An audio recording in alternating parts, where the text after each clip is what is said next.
Hi friends, 2026 IPL సీజన్కు గాను Gujarat Titans team ఎలాంటి ప్లేయర్స్ను target చేయబోతున్నదో ఈ వీడియోలో తెలుసుకుందాం. ప్రధానంగా ఈ ఐపీఎల్ యాక్షన్లో పాల్గొనేందుకు గుజరాత్ టైటాన్స్ వద్ద 12.9 కోట్లు తమ యొక్క పర్సులో మిగిలి ఉన్నది.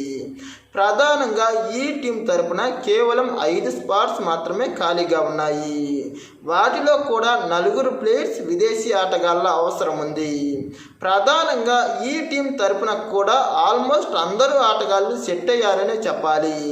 కాకపోతే వాళ్లకు బ్యాకప్గా మాత్రమే ఈ ఐపీఎల్ యాక్షన్లో ఈ 5 ప్లేయర్స్ను తీసుకునే అవకాశం ఉంది. వీళ్ళ యొక్క పెర్ఫార్మెన్స్ గత సీజన్లో గొప్పగా ఉన్నప్పటికీ సమిష్టి తత్వం లోపించడమే వీళ్ళ యొక్క ప్రధాన లోపం. కాబట్టి ఆల్మోస్ట్ వీళ్ళ యొక్క టీంను అలాగే కొనసాగించే అవకాశం ఉంది. కేవలం ఒక 5 ఆటగాళ్లను మాత్రమే అటో ఇటో బ్యాకప్గా చాలా తక్కువ రేటుకే కొనే అవకాశం ఉంది. ప్రధానంగా వీళ్ళు పెద్ద మొత్తంలో వెచ్చించడానికి ఏ ప్లేయర్ని కూడా టార్గెట్ చేయరు.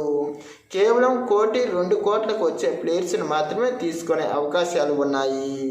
ప్రధానంగా వీళ్ళ యొక్క 11 స్థానాలను ఒకసారి గమనిస్తే ఓపెనర్లుగా శోభ్మన్ గిల్ మరియు సాయి సుదర్శన్లు, వన్డౌన్లో జోస్ బట్లర్, 4వ స్థానంలో వాషింగ్టన్ సుందర్, 5వ స్థానంలో షారుఖ్ ఖాన్, 6వ స్థానంలో గ్లెన్ ఫిలిప్స్, 7వ స్థానంలో రాహుల్ తెవాటియా, 8వ స్థానంలో రషీద్ ఖాన్లు రానున్నారు. ఇక 9లో సాయి కిషోర్, 10లో కగిసోర్ రబాడా, 11లో మహమ్మద్ సిరాజ్లు. ఇక ఇంపాక్ట్ ప్లేయర్గా ప్రసిద్ధ్ కృష్ణను ప్రయోగించనున్నారు.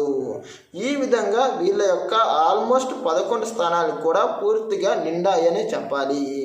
కాబట్టి వీళ్ళు ఈ ఐపీఎల్ యాక్షన్లో గొప్పగా మరియు భారీ మొత్తంలో వెచ్చించే అవకాశాలే లేవు. వల్ల వీరు ఈ ఐపీఎల్ యాక్షన్లో గొప్పగా భారీ మొత్తంలో వెచ్చించే అవకాశాలు అస్సలు లేవు.